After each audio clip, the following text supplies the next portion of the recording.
Yo sí que he oído, por ejemplo, que Milei lo que pretende, o no sé yo eso si lo llevará a cabo, es una liberalización de los medios de pago en el sentido de que lo importante es que la economía funcione y que la rueda empiece a andar. Y al final da igual si es con dólares, con euros o con bitcoin. La cosa es que eso funcione. Y entonces ahí yo me posiciono más en lo que defiende mi ley, que es la libertad. Y que, oye, y que sea la sociedad decida qué herramienta es la que quiere usar. O sea, lo ideal sería libertad total y absoluta.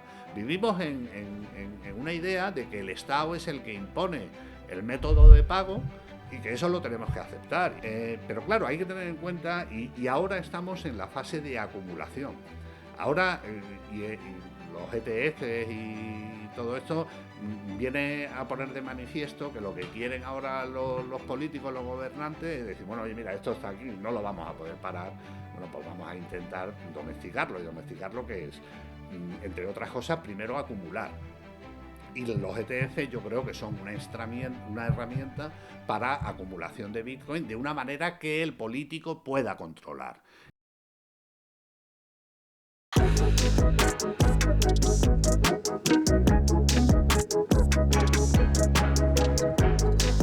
What's the second best? There is no second best. Bueno, bienvenidos a este podcast sobre Bitcoin. Mi invitado de hoy es Javier Maestre, abogado y todo un pionero en el mundo de Bitcoin. Bienvenido. Muchas gracias, Leo, por invitarme. Bueno, es un placer tenerte aquí. La verdad que nos conocimos ya en la Watchout de hace 2 años, yo creo que es la primera, que la verdad que han hecho una gran labor por hacer comunidad, ya sea en Madrid o España, de toda esta comunidad Bitcoin, ¿no? Me gustaría empezar hablando, bueno, estamos en junio, momento de declaración de la renta, y surgen todo tipo de preguntas acerca de Bitcoin y de cómo declarar ya sea esas plusvalías o cuál es la mejor forma de hacerlo. Entonces, a la hora son una pregunta doble un poco, porque ¿qué cosas debe hacer una persona que tenga Bitcoin, que vaya a tener Bitcoin en el futuro, para prevenir este evento imponible, que es la declaración de la renta, y para hacerlo bien, y qué cosas hay que hacer para que no tenga ningún problema a la hora de declaración? Sí, bueno, en las relaciones con la hacienda pública habría que tener en cuenta dos circunstancias. En primer lugar, lo que serían las ganancias patrimoniales, es decir, si yo he obtenido un rendimiento a través de los bitcoins, bien porque, o de otras criptomonedas, bien porque he comprado barato y vendo caro, o bien porque he participado en un airdrop, o en fin, de alguna manera he obtenido un incremento patrimonial o una ganancia con esas criptomonedas, pues eso lo tengo que declarar en el impuesto de la renta de las personas físicas. En función de cómo se haya generado ese ingreso, podría ir a la base general o a la base del ahorro, y bueno, con los distintos tipos que ello tiene, ¿no? Eso en función de cómo se haya obtenido ese ingreso. Eso por un lado. Y luego, por otro lado, están las obligaciones de información, que en este caso es el modelo que se ha aprobado recientemente, el modelo 721, que es el equivalente al antiguo modelo 720, que lo que obliga es a declarar, o sea, no tienes que pagar, pero tienes que declarar ante Hacienda aquellos saldos en criptomonedas que superen los 50.000 euros y que se encuentren situados en el extranjero. Es decir, si yo tengo una cuenta con Binance o con Coinbase, que está en Estados Unidos, y al 31 de diciembre mi saldo en ese exchange supera los 50.000 euros, tengo que informar de ello a Hacienda. No tengo que pagar, pero sí que tengo que informar. Entonces, ¿qué hacer en estas situaciones? ¿No? O sea, alguien que se plantee entrar a tener una posición de Bitcoin. Hombre, lo primero que tiene que decidir es si lo quiere hacer con KYC o sin KYC, es decir, dando tus datos o sin dar tus datos. Si das tus datos, ya sabes que eso tarde o temprano va a acabar en manos de la administración pública y del gobierno. Si quieres hacerlo sin KYC, que siempre es lo recomendable, pues entonces luego ya tú verás cómo lo custodias, porque si es verdad que si de momento, si tú custodias tu criptomoneda en una hardware wallet o en un ordenador, en fin, que no depende de los servicios de un tercero, de momento no hay que informar. Es decir, si tú compras una posición, o sea, si tú compras Bitcoin y lo almacenas en tu hardware wallet, aunque tengas, vamos a poner 100.000 euros en Bitcoin, Eso no lo tienes que declarar. Ahora, si lo pasas a un exchange, entonces sí. Aquí es difícil dar reglas generales de cómo comportarse y de qué es lo que tiene que hacer cada persona.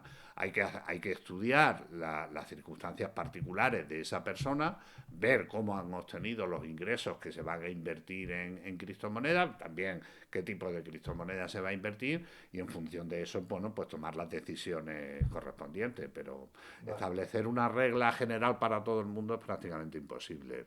Vale, o sea, por ejemplo, si, digamos, yo tengo en una cuenta en un exchange, pues 50.000 dólares, pues eso tendría la obligación de declarar, de informar que lo tengo, ¿no? No estaría pagando nada sobre ello, pero sí debería informar. Bien, si tengo 50.000 euros en un monedero, digamos, en ningún sitio, o en España, pero bueno, en el fondo no está en ningún sitio, está en mi ordenador, ahí no tendría obligación de declararlo, ¿no? Si, ahora, el tema es, si yo en un momento dado lo quiero vender o decido venderlo para comprar algo, eh, ¿cómo puedo demostrar a qué precio lo compré? Si lo hice a través de un exchange descentralizado, por ejemplo. Bueno, pues lo hagas como lo hagas, tú puedes tener un registro. Vamos a suponer que has utilizado un exchange descentralizado como por ejemplo BISC. Bueno, pues tú en BISC puedes tener un registro de todas las transacciones que has hecho. Eso en el caso de VIX se guarda en local, no se guarda en la blockchain, digamos, pero tú en local, en tu programa de BISC, sí que tienes un historial de transacciones. Bueno, pues lo suyo es imprimir ese historial de transacciones, que obviamente en ese historial se especifican las direcciones en las cuales has recibido los bitcoins. Con lo cual, ante cualquier duda de Hacienda, siempre se puede ir a la blockchain y ver que hay una correspondencia entre lo que tú estás declarando y el reflejo, digamos, que de esas transacciones ha habido en la blockchain. Con lo cual, digamos, porque la gente piensa muchas veces que sin KYC eso quiere decir que me escondo y nunca lo declaro. No, no, eso no es así. Sin KYC lo que quiere decir es que eres consciente de tu privacidad y que no quieres revelar esos datos a cualquiera, ni siquiera al gobierno, no es necesario. Mientras tú no incurras en un hecho imponible, y no estés en el supuesto del modelo 721 de que las criptomonedas estén situadas, que sobre eso, en fin, podríamos también hablar qué significa estar situada la criptomoneda, ¿no? Porque los bitcoins están en la blockchain. O sea, yo siempre digo que los bitcoins es como el ADN de las células. Todas y cada una de las células del cuerpo humano tienen una réplica de nuestro código genético. Bueno, pues todos y cada uno de los nodos que están conectados a Internet tienen una réplica completa de la cadena de bloques, bueno, salvo los nodos podados, ¿no? Pero si tienes un nodo completo, en todos y cada uno de los nodos es donde están los bitcoins. Los bitcoins no están en la hardware wallet o en el exchange. O sea, el exchange o la hardware wallet lo que hace es custodiarte las claves que te dan acceso a esos bitcoins, ¿no? Pero bueno, volviendo a lo que comentábamos, o sea, lo que tienes que hacer es tener, conviene que lo hagas siempre, siempre que compres Bitcoin, sobre todo si son unas ciertas cantidades, si estamos hablando de 50 euros que te lo metes en un monedero de Lightning para luego gastártelos en la dichosita o en donde sea, pues para eso no hace falta, para ese viaje no hace falta alforjas, ¿no? Ahora, si ya estamos hablando de unas ciertas cantidades, sí que conviene tener un registro de a qué precio lo compraste para, por si acaso, al final tienes que pasarte al mundo, digamos, fiat transparente, poder acreditar ante Hacienda a qué precio, o sea, a qué precio lo compraste para determinar la ganancia patrimonial que has obtenido, ¿no? Qué bueno. Pues siguiendo esto, quería preguntarte sobre las herramientas de privacidad. Y antes de ello, estamos viendo como con lo de Samurai, con lo de Tornado Cash, que si Roger Ver, que si Binance, eh, parece desde fuera que está habiendo un ataque a herramientas de privacidad y a el mundo Bitcoin en general un poco, ¿no? El impuesto, o sea, la fianza no, la multa a Roger Ver de 50 millones y luego a Binance otros tantos millones y parece que están un poco intentando meter miedo y que están persiguiendo a los fundadores de estas herramientas. ¿Tú opinas eso o es una cosa que pasa en general y que resulta que nosotros en este ecosistema nos estamos dando cuenta ahora?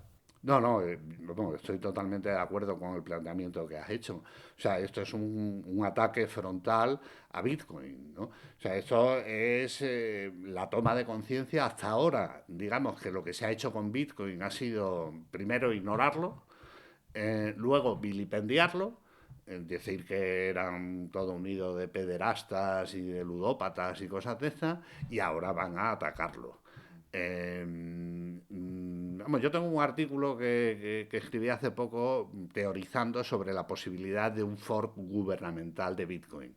Y ahí, bueno, pues comento vectores de ataque de los poderes establecidos a Bitcoin. Y uno de ellos es precisamente este, el ir contra, perseguir la privacidad en Bitcoin. O sea, porque, a ver, hay que tener en cuenta que todo el andamiaje jurídico regulatorio que hay en relación con el blanqueo de capitales es todo una mentira. O sea, realmente no se pretende perseguir a los estafadores de Hacienda ni a los terroristas. Esa es la excusa para imponer un control a toda la ciudadanía. Y en esa misma línea van las CBDC, las monedas centrales de los bancos, las monedas de los bancos centrales, ¿no? Las monedas digitales de los bancos centrales. Lo que se pretende con todo eso es un control de la ciudadanía y esa es la idea y eso es lo que tienen en mente. Hay que tener en cuenta que el sistema fiat es un Ponzi. Igual que el sistema de pensiones, por ejemplo. O sea, los que vienen van pagando a los que se van. Eso es así. Y como todos los Ponzi, tarde o temprano estalla. O sea, es un castillo de naipes que en el momento en que se quite una carta de la base, pues se cae todo el castillo. Y eso es así. Y eso tarde o temprano va a pasar con el dinero fiat, igual que va a pasar con las pensiones. Y eso los poderes públicos son conscientes. Lo que pasa que sucede que los políticos actuales tienen el horizonte temporal de 4 años, no más. O sea, pedirle a un político que piense en más de 4 años es pedirle peras al olmo. Entonces ellos simplemente se contentan con darle una patada a la pelota para adelante y el que venga ya pechugará. Pero lo cierto es que hay un ataque frontal a Bitcoin. Lo que sí que veo yo, la impresión que a mí me da, es que ellos ya se están dando cuenta de que Bitcoin no lo van a poder parar. Entonces lo que quieren es, de alguna manera, domesticarlo, por decirlo así. Pero claro, hay que tener en cuenta, y ahora estamos en la fase de acumulación. Ahora, y los ETFs y todo esto viene a poner de manifiesto que lo que quieren ahora los políticos, los gobernantes, es decir, bueno, oye, mira, esto está aquí, no lo vamos a poder parar, bueno, pues vamos a intentar domesticarlo. Y domesticarlo que es, entre otras cosas, primero acumular. Y los ETF yo creo que son una herramienta para acumulación de Bitcoin de una manera que el político pueda controlar, que es con un KYC exhaustivo. Y va en esa línea, ¿no? En última instancia lo que quieren es tener todo el Bitcoin que se pueda controlado y obviamente las herramientas de privacidad pues suponen un freno a ese desarrollo de los poderes públicos. Y entonces están yendo contra las personas que desarrollan herramientas de privacidad, como se ha puesto de manifiesto con el caso de Samurai, ¿no? El caso de Roger Ver es un poco distinto, porque Roger Ver lo que le acusan es de no haber satisfecho lo que se denomina el exit tax, ¿no? En Estados Unidos tiene una particularidad, una diferencia, por ejemplo, respecto de España. En España tú tributas por la residencia fiscal, no por la nacionalidad. O sea, si tú te vas a vivir a Malta, conservas la nacionalidad española, pero tributas conforme a la normativa maltesa. Sin embargo, en Estados Unidos no. En Estados Unidos se tributa por la nacionalidad. Tú, mientras seas ciudadano americano, tienes que presentar tus impuestos en Estados Unidos, aunque te vayas a vivir fuera. Bien, Roger Ver lo que hizo fue irse fuera y renunciar a la nacionalidad estadounidense, pero ahora, después de 4 años, pues le han hecho una investigación y vamos, hablando mal y pronto, un poco simplificando el asunto, lo que le han dicho es que, oye, tú tenías más Bitcoin de los que nos dijiste que tenías cuando te fuiste. Con lo cual, esos Bitcoin de más habían generado, cuando te fuiste, habían generado una plusvalía, y entonces era una plusvalía latente, no una ganancia no realizada, y tú tienes que, en el momento en que dejas de ser ciudadano norteamericano a efectos de impuestos, tienes que como liquidar la cuenta, digamos, ¿no? O sea, oye, tú que compraste Bitcoin a 1.000 y ahora vale 10.000, pues esos 9.000 tienes que pagar por ello, aunque no los hayan vendido. Es una ganancia no realizada, es el exit tax. En España hay algo parecido, pero que bueno, de momento en principio no se aplica a las criptomonedas, se aplica a otro tipo de inversiones, ¿no? Pero básicamente lo que le han hecho a Roger Ver es eso, es decir, oye, no has pagado los impuestos que debías cuando dejaste de ser ciudadano norteamericano. Y en cuanto a la declaración, digamos, Bitcoin está muy ligado a la privacidad, ¿no? A la soberanía individual. Aunque sea seudónimo, pero la desgracia de tu dinero es que no sepan cuánto tienes o tú ser capaz de revelar lo que quieras revelar, ¿no? Entonces, sí que, por ejemplo, el modelo 721 dice que solo hay que informar, ¿no? No te preocupes, que solo hay que informar. Claro, pero No es como dicen, el slippery slope de ahora informar, ya sabemos lo que tienes, y luego no, es que luego vas a tener obligación. ¿Y qué has hecho con esto que tenías aquí? No, se me ha caído en un barco. No, eso ya a lo mejor ya no vale. O sea, entonces, en base a eso, ¿qué sería un poco tu recomendación? O sea, en general, digo, porque tampoco puedes decir una recomendación específica, depende de cada caso, ¿no? Pero digamos, ¿tú declararías todo? a ¿Crees? O ver, sea, digo, a la hora de informar, pues solo en el 721, porque tienes que declarar lo que tienes en el extranjero, a ¿no? ver, lo Quiere que decir, en un tiene, exchange, lo o que sea, digo, en un tiene exchange no, en un monedero externo, ya sea un Sparrow o Electrum, lo que sea, ahí deberías también declararlo. No, no, eso no hay que declararlo. Ya. O sea, si tú lo tienes en un hardware wallet con tu custodia, Sí. o en un ordenador, en un Sparrow, en un portátil que tú tienes, eso no hay que declararlo. Sí, es que lo tengas en un exchange en Estados Unidos. Exactamente. Lo único que tienes que declarar es si lo tienes en un exchange en Estados Unidos. Es decir, si hay un tercero custodiando tus claves que está situado en el extranjero. Entonces es cuando lo tienes que declarar. Y hombre, si lo tienes en el extranjero, en un exchange, yo lo declararía porque Hacienda se puede acabar enterando. O sea, Hacienda, si está en un país donde hay algún convenio de colaboración, de intercambio de información, y Hacienda te investiga, pues Hacienda puede pedir a la Hacienda americana, oye, pregúntale a Coinbase a ver este tío de aquí cuánto tiene. Y entonces, ¿qué sucede? Que Coinbase se lo va a decir a las autoridades americanas se lo van a decir a las españolas, y entonces las españolas te van a decir, oye, mira, que aquí tengo un certificado de Coinbase diciendo que tienes 60.000 euros en Bitcoin y no los has declarado, con lo cual te ponen una multa, y las multas, en fin, ahora mismo no sé cuántas son, pero son de un importe elevado, ¿no? Con lo cual, si lo tienes en un exchange extranjero y estás dentro del supuesto del modelo del 721, mi recomendación no puede ser otra que el declararlo. Ahora bien, si lo tienes en un hardware wallet bajo tu custodia, ahí no hay obligación de declarar de momento. No es de extrañar que tarde o temprano. Con más Bueno, de la otra 700.000 opción euros también sí, es no que hay lo tengas en patrimonio. un exchange español. Si lo tienes en un exchange español no tienes que hacer nada porque ya es el exchange español el que tiene la obligación de informar directamente a Hacienda de todo lo que hagas. Con lo cual ahí tú no tienes que hacer nada. Y si lo tienes en un hardware wallet, de momento no hay que declarar nada. Pero claro, andando el tiempo, no sabemos si Hacienda va a decir que hay que declarar también lo que tengas en un hardware wallet. Pero si supera los 600, 700, 800 o algo así, tienes que declarar un patrimonio, ¿no? O Claro, algo así. claro, si tú tienes un patrimonio, imagínate que tienes 5 millones de euros en un hardware wallet, eso lo tendrías que declarar en el impuesto del patrimonio, eso sí. Claro. Claro, si tú estás en esa situación, obviamente como abogado hay que recomendar que cumplas la ley. Pero ¿qué sucede? Que cumplir la ley tiene también sus riesgos.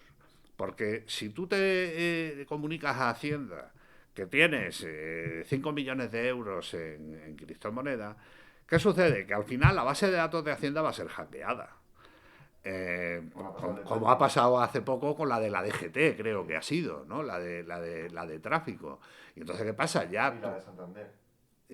sí, exactamente, ¿no? Entonces, ¿qué sucede? Que todos esos datos ya están circulando por ahí entre personas que ejercen Mercado la negro. violencia de una forma no tan, Indirecta. digamos, legal como es el Estado, ¿no? Entonces, ¿qué sucede? Que ya no es solo el tema de los impuestos que haya que pagar, que oye, cada uno ya es mayorcito y ya verá si paga o no paga lo que tenga que hacer. Pero el problema de estas declaraciones informativas, o en el impuesto del patrimonio, que al final tú tienes que informar sobre lo que tienes y luego pagar un poco, ¿no? Un porcentaje, pero el problema es que eso ya está en una base de datos que va a ser hackeada, y una base de datos donde al final los criminales, los verdaderos criminales, van a saber lo que tienes. Y el Estado le da igual eso. O sea, el Estado lo que quiere es poner el cazo y decir, oye, yo quiero mi parte. Oye, no, pero es que me estás poniendo en una situación muy peligrosa. Ah, mira, ese es tu problema, no es el mío. Eso es lo que básicamente hacen los Estados ahora. Y bueno, y estamos en una situación en la que, bueno, Álvaro de María, por ejemplo, ¿no? Habla mucho de la crisis del Estado y demás, que bueno, eso sería también otro melón para hablar. Yo tengo aquí también no soy tan beligerante en contra de la idea del Estado, pero lo que sí que es verdad es que el Estado ha sido secuestrado y el Estado ya no responde a las a su, digamos, a su razón original, que es de proteger a los individuos que forman la sociedad. El Estado ya se ha convertido en un monstruo que lo que intenta es perpetuarse, no perpetuarse el Estado como tal, sino las personas que acceden al poder dentro de ese entramado institucional, lo que quieren es perpetuarse en ese poder. Y ya la defensa de la ciudadanía ha pasado a un segundo plano. Y ese es el riesgo que tenemos ahora, de que si el Estado no se reconduce, o lo estamos viendo ahora, por ejemplo, con los ataques a la Administración de Justicia. Hoy precisamente ha salido, creo que en el telediario, ¿no?, diciendo que el presidente del gobierno ha puesto un ultimátum al PP, ¿no?, diciéndole de que o pactan la renovación del Consejo General del Poder Judicial o le quitan al Consejo la facultad de nombrar los jueces. Eso es una auténtica salvajada. O sea, eso es un asalto al Poder Judicial. Porque, ¿qué sucede? En los estados tradicionales, siempre para que y cuando digo Estado, aquí ya digo una administración pública, como pueda ser el Imperio Romano, en fin, que ahora es el Estado, pero lo cierto es que cuando vivimos en sociedad, es necesario montar un sistema institucional, un entramado institucional que vertebre esa vida en sociedad. Bien, y para que eso funcione, tiene que haber un equilibrio entre las distintas personas que detentan poder dentro de esa organización. O sea, yo, por ejemplo, recomiendo mucho el leer libros de la historia de Roma, por ejemplo, Santiago Posteguillo. Ahora me estoy leyendo la trilogía que está haciendo sobre Julio César, ¿no? Y bueno, y las anteriores que tiene sobre Trajano y demás están muy bien.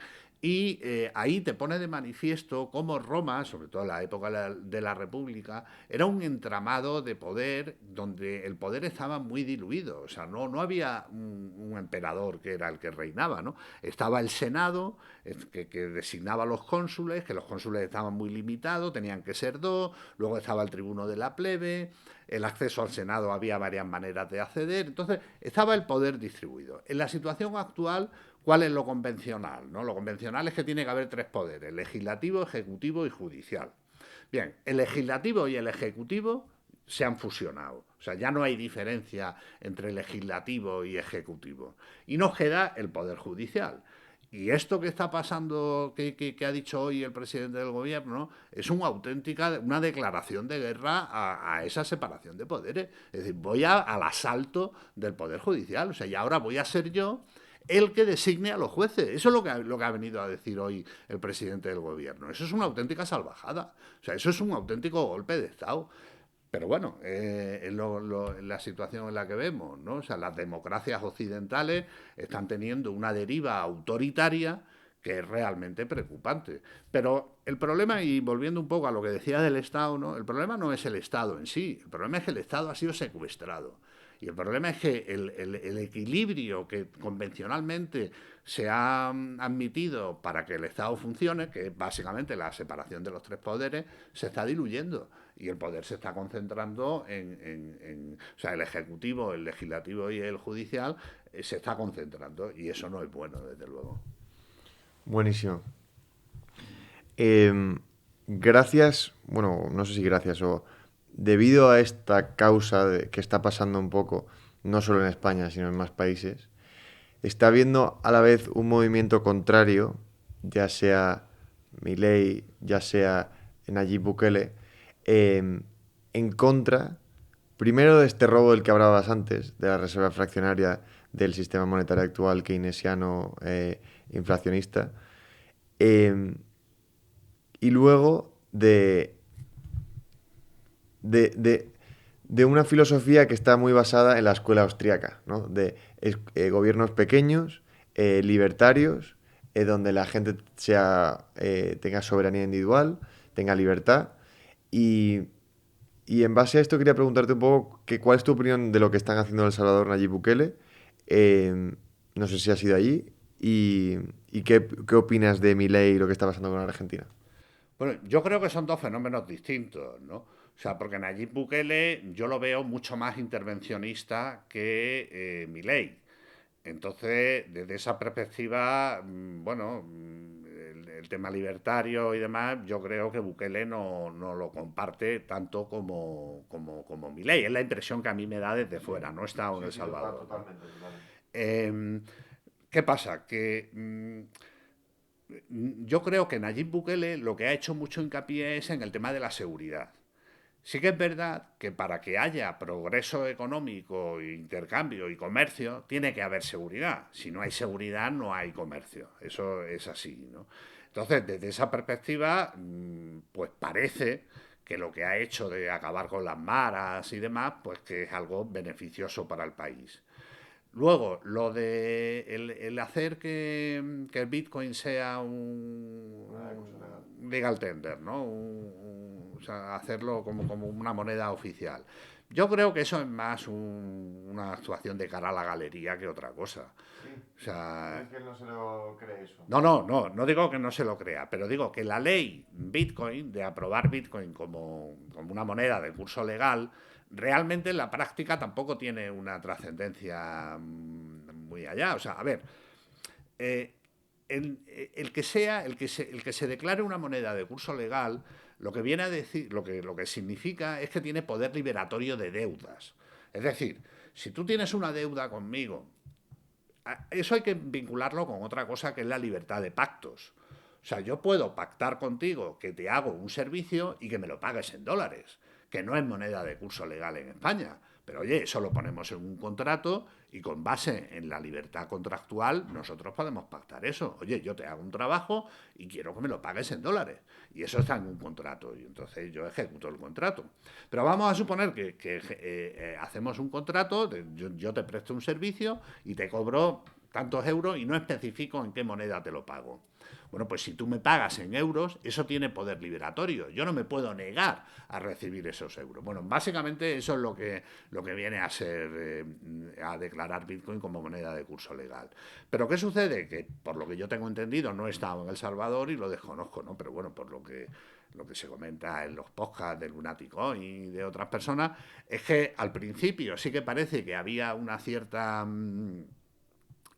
interés en los comercios en aceptar Bitcoin y demás, pero que ese interés ha ido cayendo y que cada vez hay más sitios donde directamente no te aceptan Bitcoin y que quieren que les pagues en dólares. Con lo cual, en la práctica, esa medida en sí misma, yo creo que es más una cuestión de propaganda, de decir, oye, somos Bitcoin friendly, que no realmente tenga un efecto. Yo creo que hay otras cosas que son más efectivas, como es no poner trabas al desarrollo de empresas y de negocios que de alguna manera estén usando o anclados en Bitcoin, como exchange o como, en fin, custodias, en fin, cualquier tipo de negocio, minería, relacionado con Bitcoin. Yo creo que es mejor eso que no un brindis al sol que es declarar en Bitcoin como moneda de curso legal, ¿no? Aparte que hay otra cosa. Yo entiendo que el declarar el Bitcoin como moneda de curso legal y por lo tanto obligar a las personas, a los comerciantes, a aceptar Bitcoin en pago de las deudas de las que resulta acreedor o deudor, yo creo que eso va en contra de la filosofía de Bitcoin. La filosofía de Bitcoin es que, oye, que sea algo voluntario. Y tú aceptas Bitcoin si quieres y si no, no.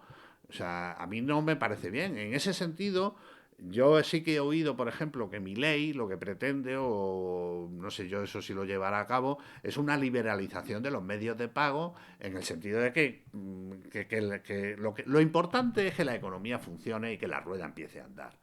Y al final da igual si es con dólares, con euros o con Bitcoin. La cosa es que eso funcione.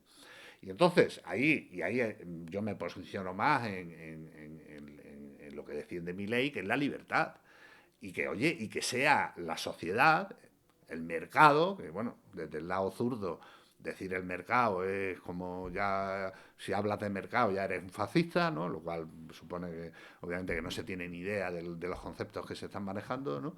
Pero bueno, al final es que la sociedad decida qué herramienta es la que quiere usar. O sea, lo ideal sería libertad total y absoluta. Vivimos en una idea de que el Estado es el que impone el método de pago y que eso lo tenemos que aceptar. Y eso incluso en España no es así, porque con la libertad de pactos, como digo, yo puedo pactar que me pagues en naranjas. O sea, entonces eso sería así. Yo voy más por la línea de la libertad y que eso, hombre, la dicotomía izquierda y derecha, lo de fascismo y tal, bueno, eso es un melón que yo no sé si nos interesa meternos ahí porque se daría para hablar largo y tendido, ¿no? No. Sí, no, ese melón todavía no lo vamos a abrir. Pero sí, justamente Milei estuvo aquí hace poco en España, en un evento de La Razón, explicaba un poco cuál era su plan de dolarización y de acabar con el Banco Central, ¿no? Y sí que hablaba de problemas que tienen allí que nosotros no tenemos en cuanto a libre cambio de divisas y de utilización del dólar como medio de pago y tal. Ahí ponen muchísimas más trabas, ¿no? Para incentivar que se use la moneda local y que no se devalúe tanto, ¿no? Que aún así tampoco lo consiguen, pero bueno.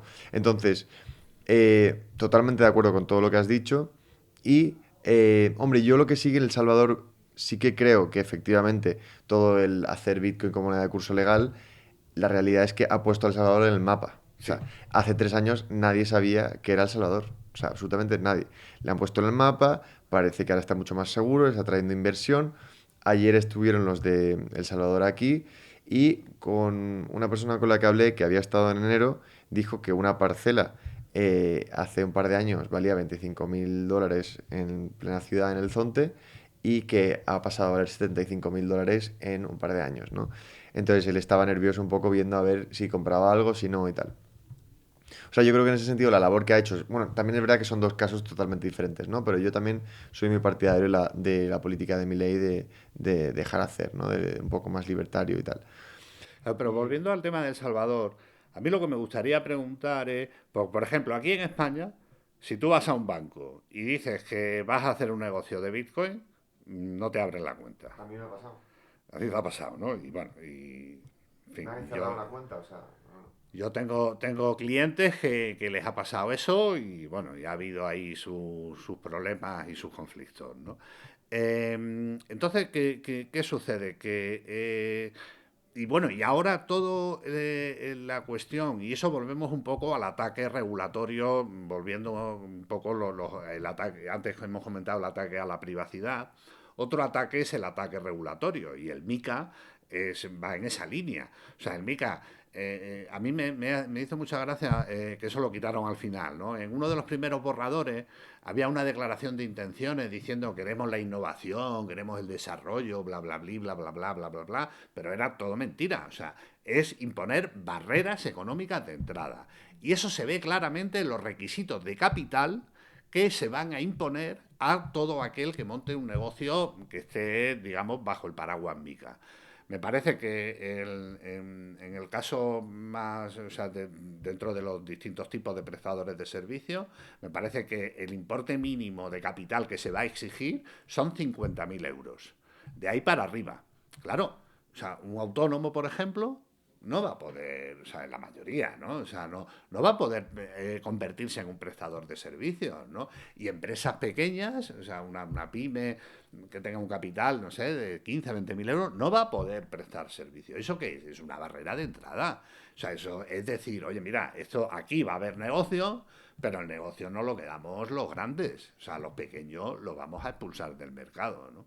Entonces, a mí me gustaría saber si en El Salvador, ¿qué sucede con esas cosas, ¿no? O sea, si yo voy a montar un negocio de Bitcoin en El Salvador, los bancos me ponen pegas a la hora de abrir banco, o sea, de abrir una cuenta bancaria.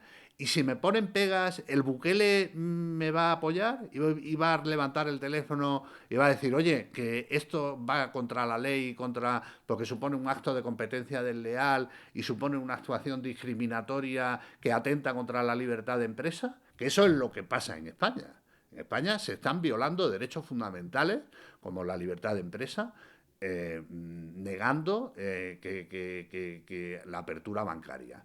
Y eso, bueno, tarde o temprano acabarán esos procedimientos en los tribunales y veremos a ver qué pasa, ¿no?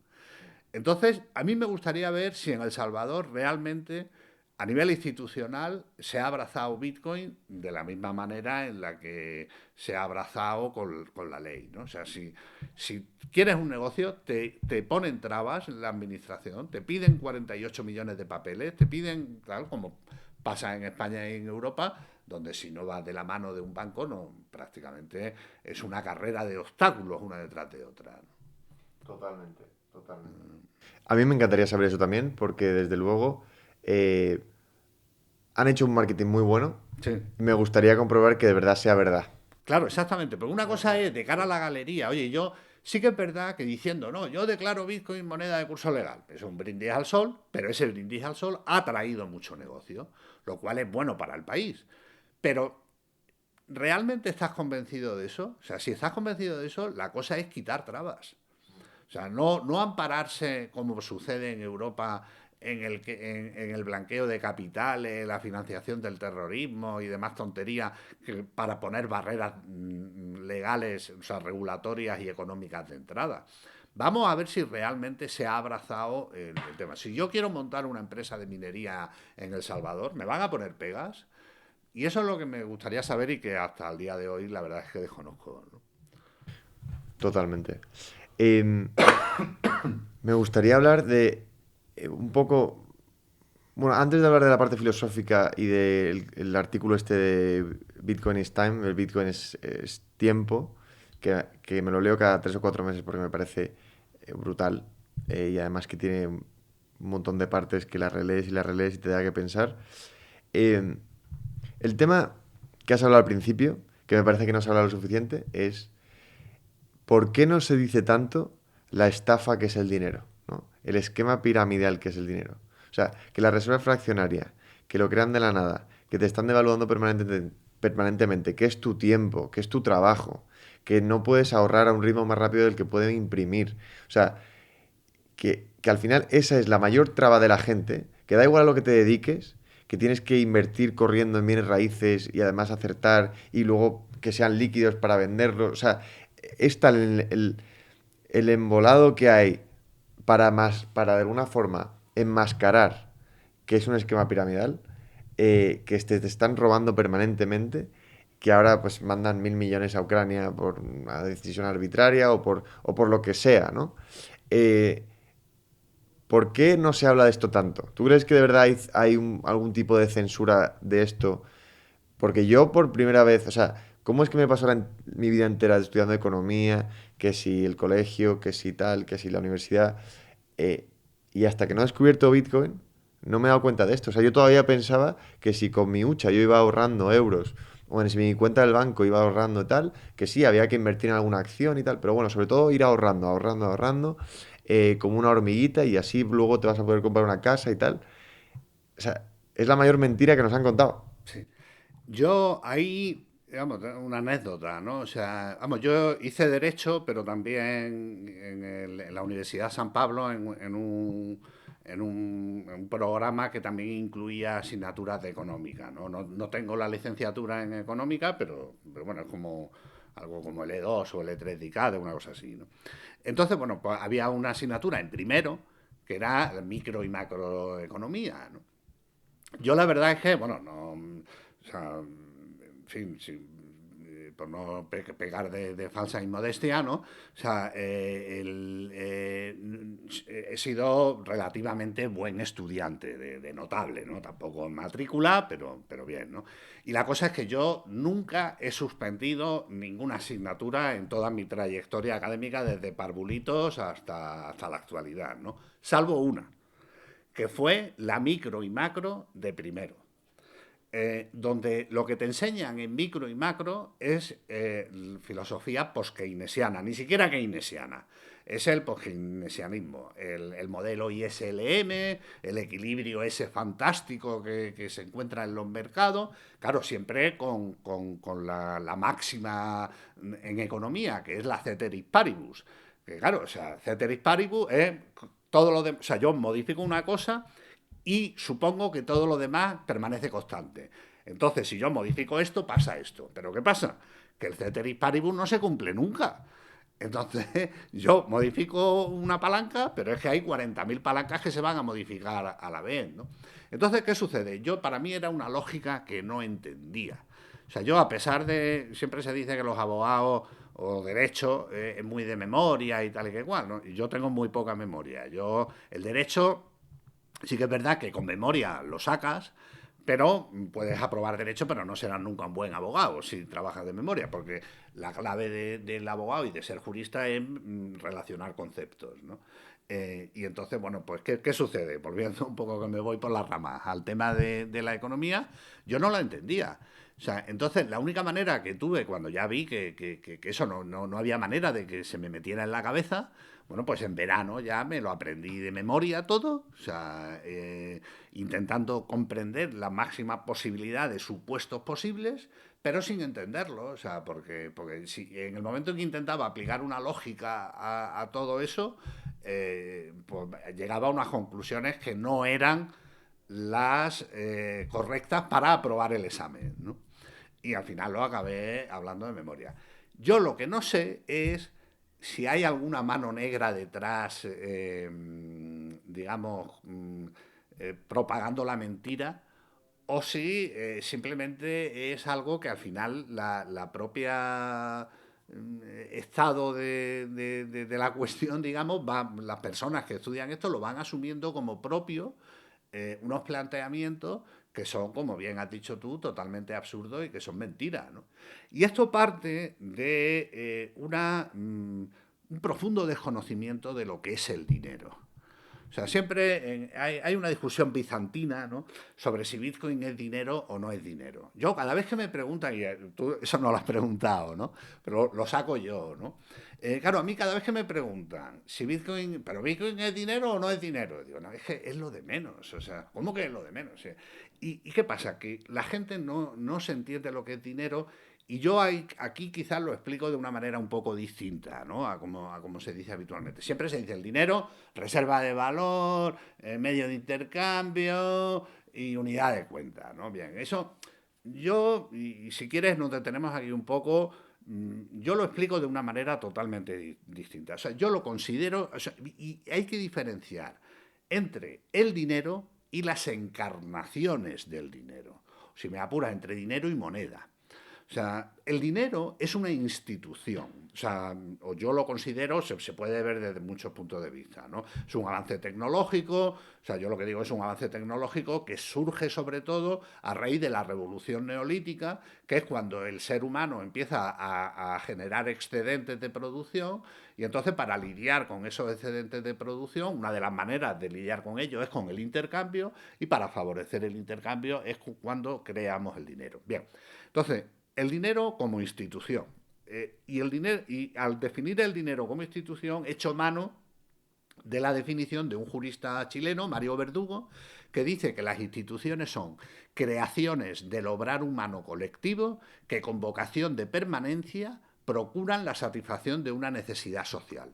¿Vale? O sea, como partimos de eso, ¿no? Entonces, que aquí, si el dinero es una institución, lo que yo me pregunto es, ¿qué necesidad social es la que satisface o la que pretende satisfacer el dinero? Bueno, pues es a la que he hecho referencia anteriormente. Es la necesidad de intercambio que se pone de manifiesto a resultas de los excedentes de producción que aparecen con la revolución neolítica.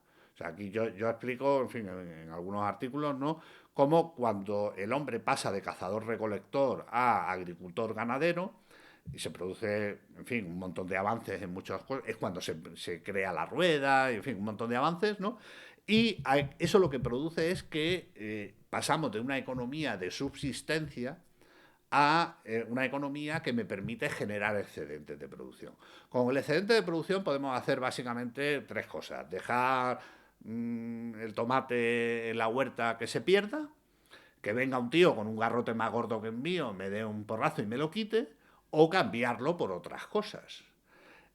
Y para cambiarlo por otras cosas es para lo que el hombre inventa, de alguna manera, el dinero. El dinero como institución. ¿Qué sucede? Que la gente cuando explica el dinero no diferencia entre el dinero como idea, como institución, de las cosas concretas que funcionan como dinero. Es decir, de la encarnación del dinero. Y el dinero se ha encarnado, el dinero como institución, a lo largo de la historia, se ha encarnado en numerosos instrumentos. En deuda, que si quieres podemos hablar también del tema de si el dinero como deuda, que también daría para bastante, ¿no? Y a mí que me gusta especialmente eso, ¿no? Eh, pero, y luego en el dinero mercancía.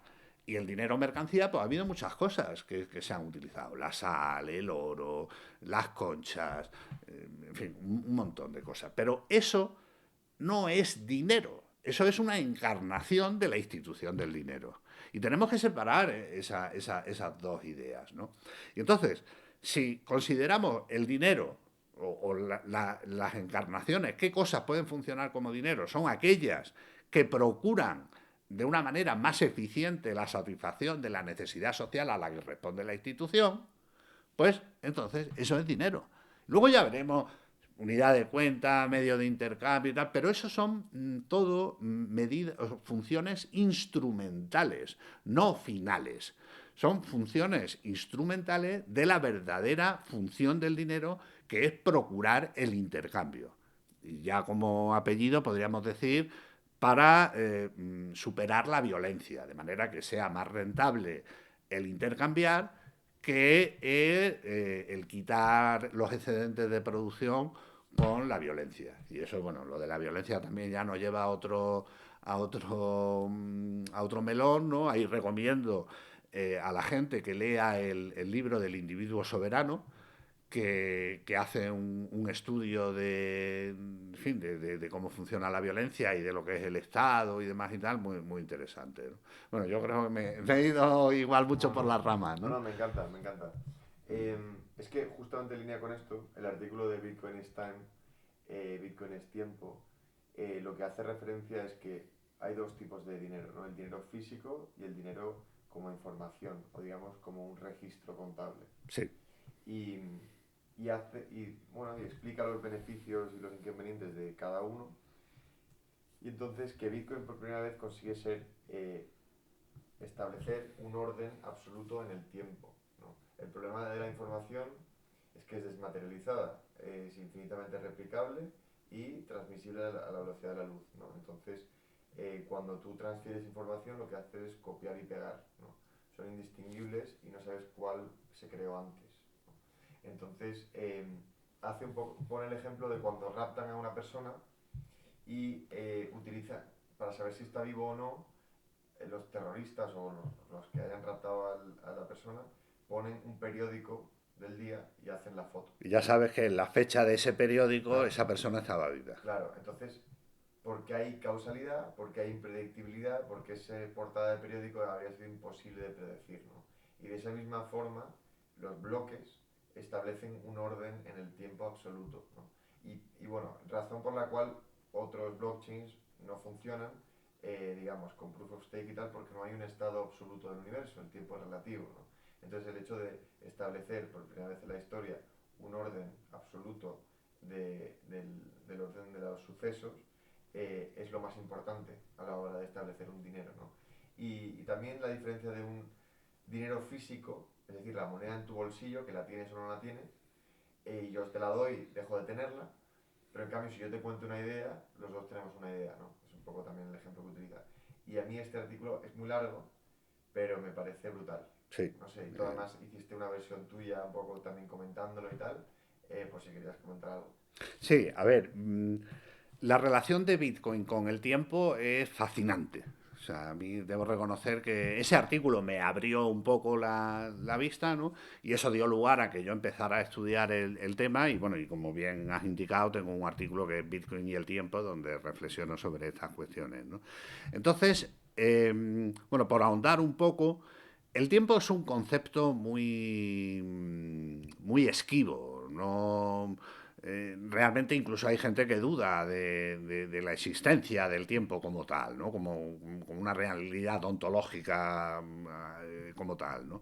Pero bueno, pero el tiempo lo que hay que entender es que está muy vinculado con el cambio. O sea, si no, el tiempo es una medida, y de hecho la RAE lo define de alguna manera algo así parecido, ¿no? Pero si las cosas no cambiaran, el concepto de tiempo no tendría sentido. O sea, imaginemos un universo estático donde nada se mueve, ni siquiera las galaxias dan vueltas, ¿no? Está todo quieto, todo parado, una foto. En una foto no hay tiempo. En una foto se ha capturado un instante y ese instante ya permanece hasta la eternidad. Entonces no hay cambio. Entonces, el tiempo se aplica a sistemas que cambian, cuyo estado va cambiando, sino, y de alguna manera es la manera que tenemos los humanos de medir ese cambio. ¿De acuerdo? Hasta ahí llegamos, ¿no? Entonces, Bitcoin, ¿cómo se relaciona con el tiempo? Pues se relaciona de dos maneras. En primer lugar, Bitcoin crea su propio tiempo, su propia manera de medir el tiempo, independiente del tiempo humano. Que si quiere ahora explicamos cómo se produce esa creación del tiempo propio, ¿no? Y en segundo lugar, y esto es también muy importante, Bitcoin tiene con el mecanismo del ajuste de dificultad, tiene una relación que Gigi, que es el artículo que comentan, ¿no? La califica creo que de tenue, pero muy fuerte o algo así, ¿no? O sea, es una relación muy tenue, pero tremendamente poderosa, porque es lo que da valor a Bitcoin y a la prueba de trabajo, que es el mecanismo del ajuste de dificultad. ¿Y esto por qué es así? Porque el sistema de prueba de trabajo, y aquí hago un poco referencia al concepto físico en la ciencia de la física de trabajo.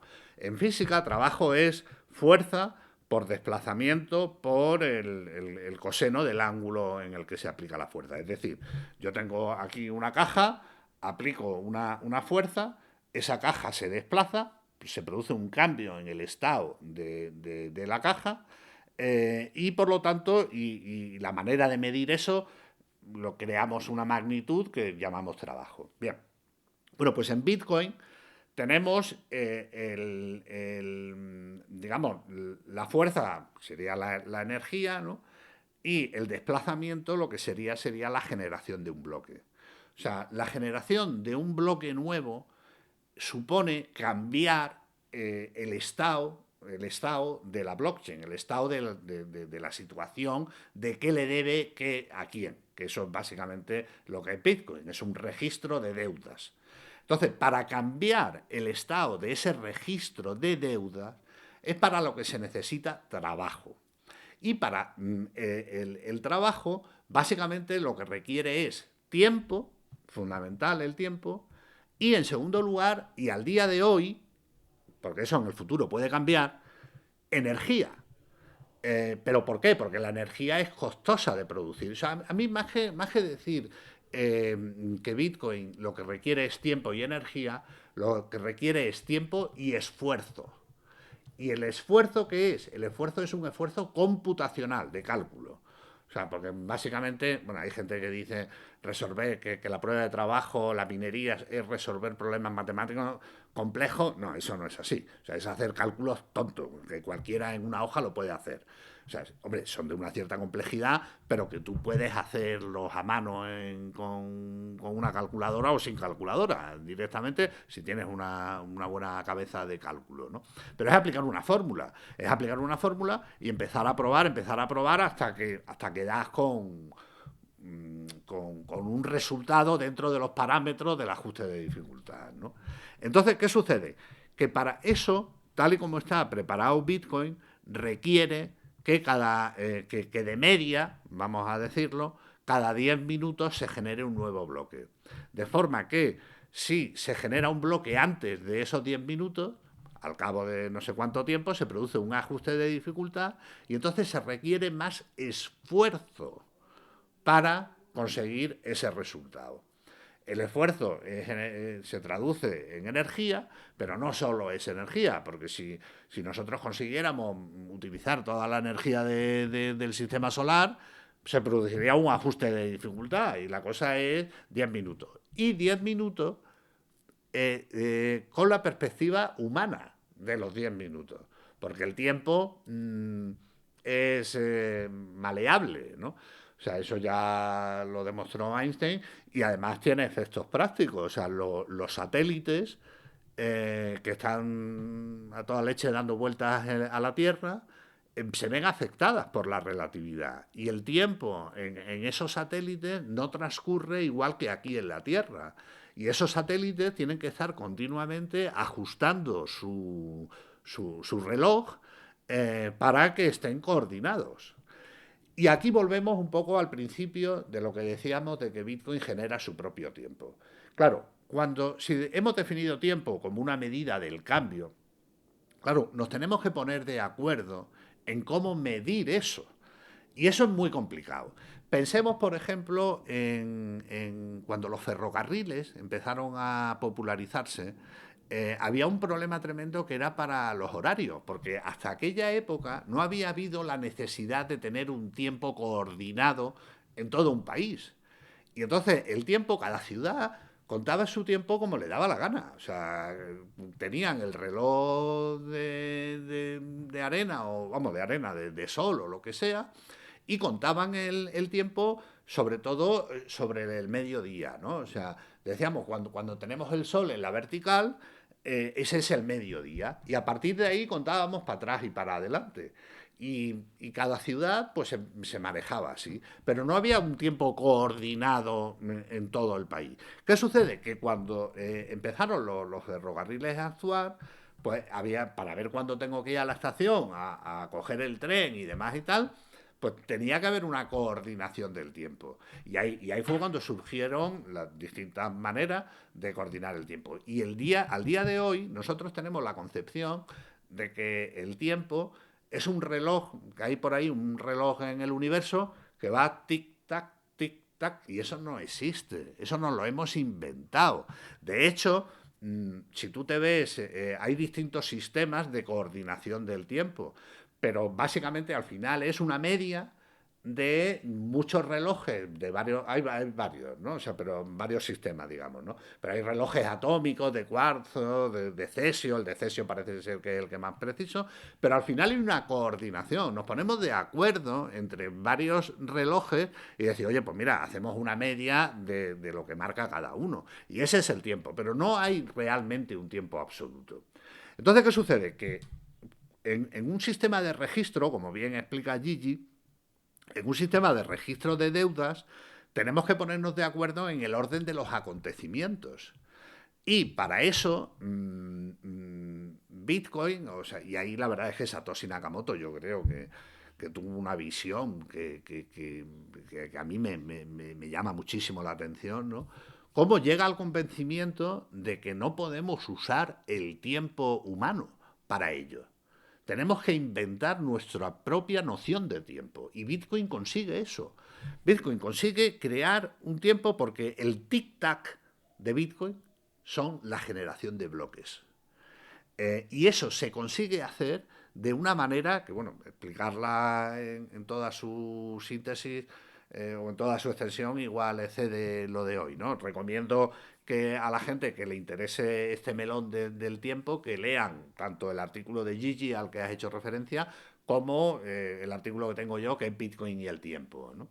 Y ahí se ve cómo Bitcoin genera su propio tiempo, que es la generación de cada bloque. Cada bloque supone un cambio en el estado de la blockchain y ese es el segundero de Bitcoin, el generar bloque, que tiene una sutil pero poderosísima relación con el tiempo humano en el mecanismo del ajuste de dificultad, ¿no? Totalmente. No, es apasionante. A mí me parece brutal. Y bueno, y de hecho por eso los blockchains que tienen un tiempo de consenso menor de 10 minutos tienen más bloques huérfanos y de hecho, y por eso una señal tarda 50 milisegundos. Si el tiempo de consenso de los bloques fuera menos de 50 milisegundos, ese sería imposible tener consenso. Y por eso el proof of stake es un scam, básicamente. Pero bueno, a mí esto me parece apasionante, ¿no? Em, Me gustaría un poco acabar, ya lo has hecho, esta pregunta, pero siempre acabo con las mismas preguntas, o intento, que son, ¿qué libros recomiendas? ¿O qué serie de libros recomiendas que te hayas leído últimamente? A ver, el primer libro yo creo que, y además es que participé un poco de autopublicidad, ¿no? Porque, aunque bueno, no me lleva un duro, pero yo he participado junto con Adolfo Contreras, que fue el que lideró el proyecto, la traducción del libro El individuo soberano. Creo que es básico, o sea, es un libro profético, que se están cumpliendo un montón de las cosas que allí hay. Una de las cosas, por ejemplo, que dice ese libro, el del individuo soberano, él mete en el mismo saco la democracia estadounidense y el comunismo soviético. Dice que son dos manifestaciones en fin, de una forma de entender el Estado que básicamente es expoliar a los ciudadanos todo lo que puedan y más. Y el libro este lo que dice que la gran diferencia entre el comunismo soviético y la democracia occidental es que la democracia occidental es capaz de extraer de la ciudadanía más recursos que el comunismo y por eso ha sobrevivido. Pero al final es lo mismo y en el libro lo que viene a decir es que dentro los historiadores del futuro meterán en el mismo saco cuando analicen el siglo XX, dirán, en el siglo XX se popularizó una doctrina estatista colectivista que consistía en exprimir al ciudadano todo lo que podía y más. Y había dos versiones, la democracia occidental y el comunismo soviético. Pero al final es lo mismo. Y eso se está poniendo ahora cada vez más de manifiesto, que es la misma tiranía colectivista. Eh, y de esto voy un poco en fin, ya yéndome un poco quizá por las ramas, cuando ahora los zurdos, como diría Milei, califican de fascista a todo aquel que no piensan como ellos, claro, eso evidencia obviamente una ignorancia tremenda, ¿no? Porque lo que no se dan cuenta, y eso, hay una entrevista entre Escotado y Pablo Iglesias, donde Escotado, que va en la línea de lo que yo estoy diciendo, le pregunta a Pablo Iglesias, le dice, oye, ¿y qué diferencia ves tú entre el nacionalsocialismo y el comunismo? Y el Pablo Iglesias, haciendo gala de su ignorancia, decía, hombre, hay muchas, hay muchas. Y el EJ dice, bueno, pero dime una, ¿no? Y dice, no, es que unos ganaron la guerra y otros no. Y dice, bueno, pero eso qué diferencia es, ¿no? Bueno, entonces, ¿qué sucede? Que tanto el fascismo como el nacionalsocialismo como el comunismo son distintas facciones de un colectivismo autoritario. Ya está, no hay más. O sea, pero es la misma, digamos, hablando mal y pronto, espero que no te cierren el canal, ¿no? La misma mierda. O sea, no hay gran diferencia entre el nacionalsocialismo, el fascismo y el comunismo. Entonces, cuando un comunista te dice que eres un fascista, bueno, ¿qué me dices? ¿Que soy un seguidor de Mussolini y de la doctrina del fascismo? No, eso no es así, ¿no? Entonces, bueno, pero bueno, no nos vamos a meter por ahí. Y vamos a los libros que recomendamos. Bien, bueno, pues yo recomiendo el libro como digo, del individuo soberano y recomiendo también un libro muy pequeño que se llama, creo que, vamos, en inglés es Inventing Bitcoin, creo que en español es Inventemos Bitcoin, creo que se tradujo, porque ese libro fue el que a mí me abrió los ojos para entender la minería. La minería siempre en todos los sitios, en la tele, bueno, y en los artículos que leía, la minería consiste en resolver problemas matemáticos complejos y tal. Y no, eso no es así. La minería es jugar a la lotería. Y tú juegas a la lotería comprando, o sea, invirtiendo o haciendo un esfuerzo en tiempo y en computación.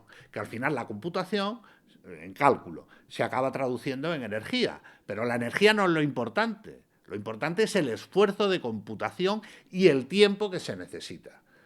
Eso, con ese dinero, con ese activo, digamos, tú lo que pones es tiempo y esfuerzo.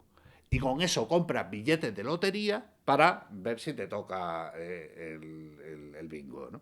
Eso es básicamente el libro, ¿no? O sea, la minería. Y eso yo hasta que no leí Inventing Bitcoin, que además creo que fue Adolfo Contreras el que tradujo además ese libro, realmente no entendí lo que es la minería. Y lo que digo, olvídense de todo el que diga que la minería es resolver problemas matemáticos complejos. No, no es resolver problemas, es hacer cálculos simples de gran envergadura, eso sí, pero al final es cálculo, ¿no?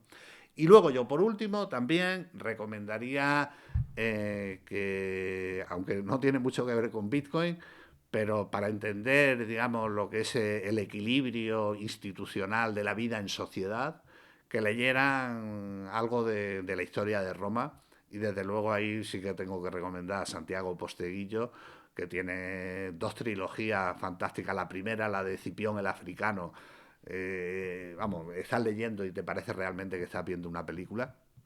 Luego tiene la de Trajano, que también está muy bien, y ahora está escribiendo la de Julio César, que bueno, que ya, vamos, como la primera de la de Cipión el Africano no hay, ¿no? Pero es importante conocer la historia, porque la historia es la que nos permite poder proyectar nuestro presente hacia el futuro.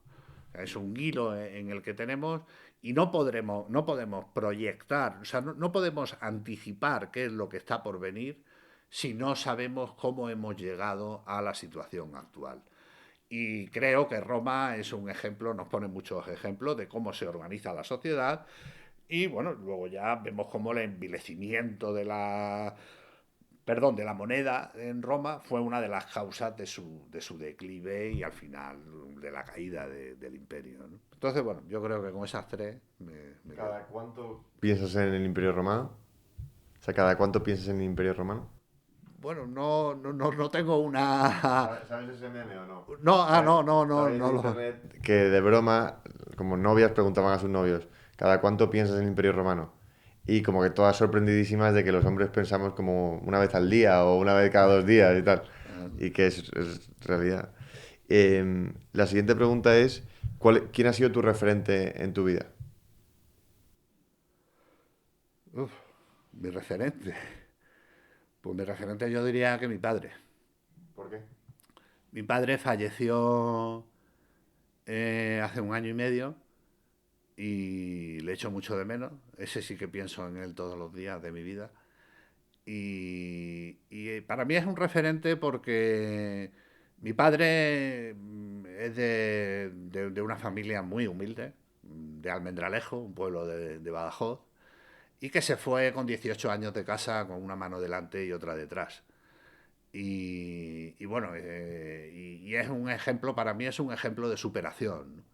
Eh, Haciendo la mili se sacó la carrera de ayudante técnico sanitario, aprobó las oposiciones al ejército, cuando la mili duraba 4 años, ¿no?